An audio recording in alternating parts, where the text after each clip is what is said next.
এ আবার কি পাগল? এটা পানি খা। তা মুসলমানি হয়েছে নাকি? তাহলে এটা পানি খা। তাহলে কবি নি?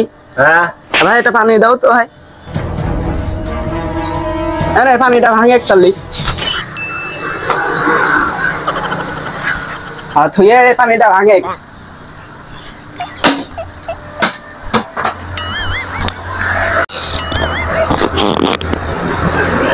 ভাই কি পানি দিলে? এটা জানে রাজা। আহা ওটা তো প্লাস্টিক, কি ওটা তো কোনো এরকম পাগল আছে? পানি দিলাম ভাঙছি, আর পানির ধোয়া মেরে দিব। হ্যাঁ পানি আমি খাবো না। তোর পানি ভাই তুই ধরে তাই না? ভাই না আমি খাবো না। তাই এ কি দিচ্ছি তুই? পানি দে। ও পানি দিয়েও তো সে বিপদে পড়ে গেছি আমি। ধর পানি ধর। হ্যাঁ পানি ভাঙতে করেছি, আর তোর পানির তো ধোয়া মেরে দিচ্ছি যা।